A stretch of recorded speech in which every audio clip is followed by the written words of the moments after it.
Hi, this is Sam Harris, and I'm going to talk to you today about how to get yourself an FAA tracking number, which you will need if you want to register for any tests that involve an FAA credential.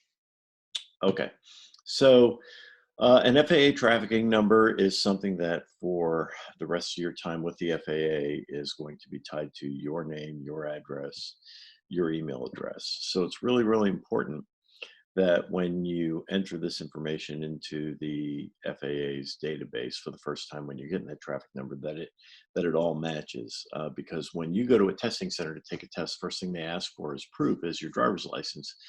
And if you don't have matching name, matching address, that kind of thing, then there's a real good chance that they're not going to let you take the test. So it's really important that the name that you enter into the website that we're about to go to is the name on your driver's license. It's real important that the address that you enter into is the address that you're actually residing at, and that the address on your driver's license is the address that you're actually residing at. And when it comes to email addresses, you want to enter in a permanent email address, not necessarily your work email address. And the reason for that is, we all change jobs, sometimes more, sometimes less. But as you change those jobs, your email address typically changes. So if that's the address that the FAA has, if they need to reach out to you 5 years from now, you may not be there. So you want to use your Hotmail or Gmail or, whatever address it is that you use the most. So I'm going to remember that. I'm going to share my screen, and we're going to take a look at going to get this stuff going.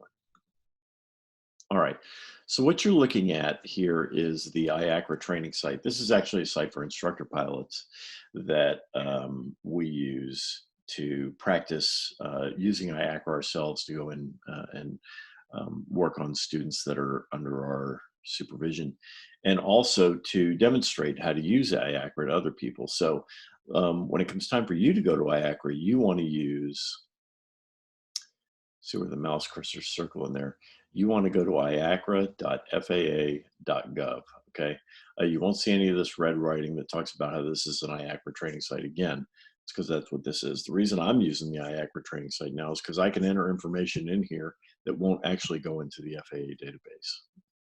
So when you go there, it's going to ask you for a username and a password, and you shouldn't have one, because if you already have one, it means that you've already been here, in which case you shouldn't be watching this video. So you don't have a username and a password, so you're going to skip right on past that, and you're going to go down here to where it says register, the hyperlink, and you're going to click that hyperlink that says register. That's going to take you to a new page. Again, you won't see this red header up here. And you are going to check applicant. Once you check applicant, scroll all the way down to the bottom of the page and agree to the terms of service, which basically says you're going on a government website, and continue on. Next page is going to ask you for your airman certificate number. That's if you already have a pilot's license or something, in which case you already had an FAA account, in which case you shouldn't be registering, in which case you shouldn't be watching this video. So we're just going to skip on, and we're going to go to personal information. And I'm going to give you a name that the FAA generated for me to do this video. I'm going to go with Ellen Robert Sharp. I'm going to go down here with a birthday on the 4th of July in 1976, the bicentennial. I'll check mail, and I'll enter in an email address. So I'll make it lnbsharp@yahoo.com. Okay, so there we go.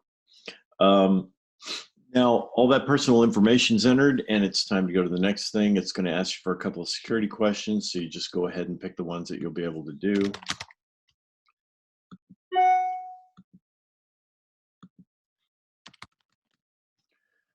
And then it's going to ask you for a username and a password. Now, the username and the password, and that should be your username.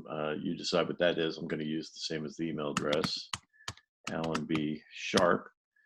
And for a password, I'm going to use an FAA-generated password. But the important thing that they give me for training, The important thing to know is that you have to have at least one number, one uppercase letter, one lowercase letter, one symbol, and it has to be at least 12 characters in length. So I'm going to give the, I'm going to use the password that the FAA generated for this demonstration.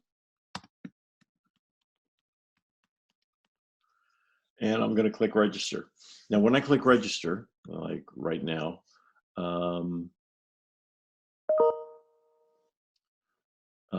nothing is going to happen. And the reason for that, let's see, it says Venerity, that was me. Nothing's going to happen. There is no such user.